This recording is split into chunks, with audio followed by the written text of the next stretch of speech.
আসসালামু আলাইকুম রহমতুল্লাহ। Content planning এবং কন্টেন্ট মার্কেটিংয়ের সিরিজ ভিডিওতে আপনাকে স্বাগতম।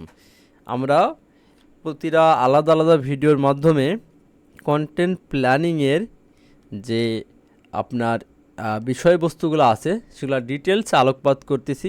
সেটারই ধারাবাহিকতায় এবার আমরা আলোচনা করব যে প্রতিটা ধাপে কোন ধাপে কী ধরনের কন্টেন্ট হওয়া উচিত।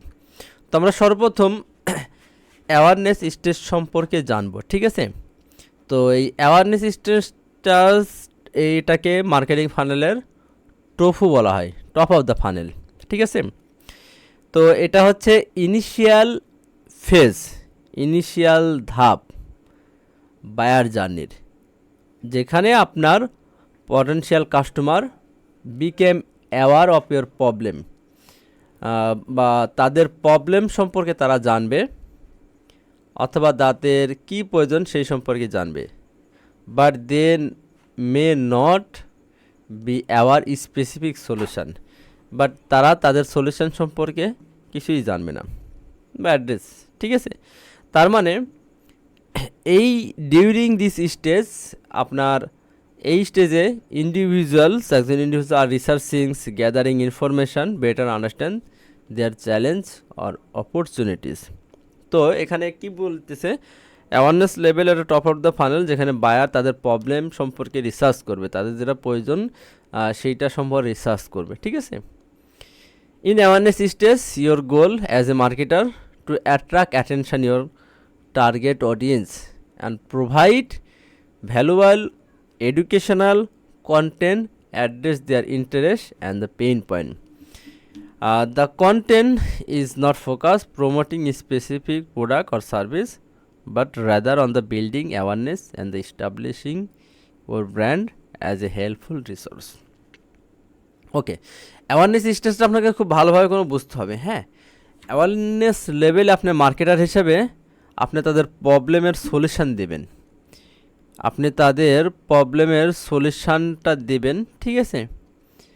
দেওয়ার প্রসেসটা এমনভাবে হবে যে আপনি তাদের কাছে কোনো প্রোডাক্ট বা সার্ভিস সেল করতে চাচ্ছেন না, তাদেরকে হেল্প করতে চাচ্ছেন। একটা হেল্পফুল রিসার্চ হিসেবে আপনাকে কাজ করতে হবে যদি আপনি আসলেই সেলস চান। ওকে, তো অ্যাওয়ারনেস স্টেজে কী ধরনের কন্টেন্ট হতে পারে? এডুকেশনাল ব্লগ পোস্ট হতে পারে, ঠিক আছে? এডুকেশনাল ব্লগ পোস্ট, যেখানে ইনফরমেটিভ আর্টিকেল থাকতে পারে, হ্যাঁ, যেখানে address common questions or challenge face by their customers.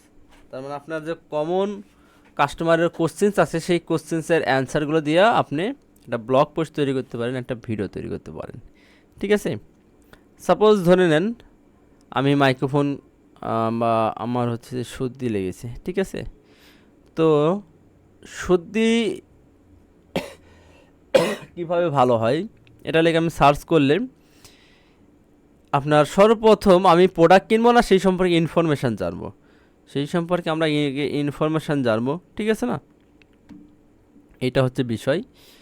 তো আপনাকে এডুকেশনাল ব্লগ পোস্ট লিখতে হবে যে আপনার কাস্টমার যে কোশ্চেন্সগুলো করতেছে সেই কোশ্চেন্সের উত্তর দিয়ে, তারপর স্টেপ বাই স্টেপ তাদের ইনস্ট্রাকশন দিতে হবে, হাউ টু গাইড টিউটোরিয়াল দিতে হবে, হ্যাঁ, that provide practical advice or solution.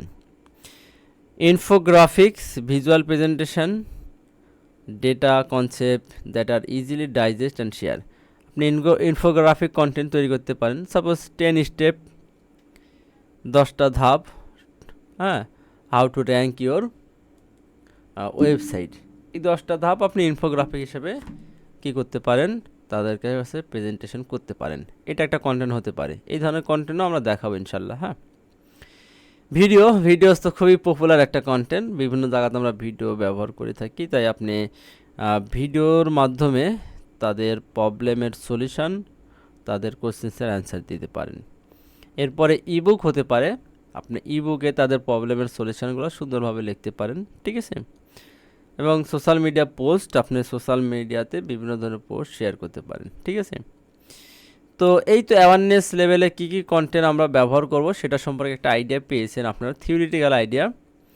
আমরা এটার প্র্যাকটিক্যাল করে দেখাবো ইনশাল্লাহ, তবে স্টেপ বাই স্টেপ আপনাদেরকে আস্তে আস্তে ধৈর্য ধরতে হবে, ঠিক আছে, সবাই এই পর্যন্ত ভালো থাকেন।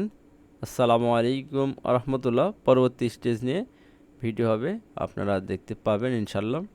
সেই পর্যন্ত সবাই নিজের যত্ন নেবেন। কোনো কোশ্চেন থাকলে কমেন্টে জানাবেন। আসসালামু আলাইকুম আ রহমতুল্লাহ।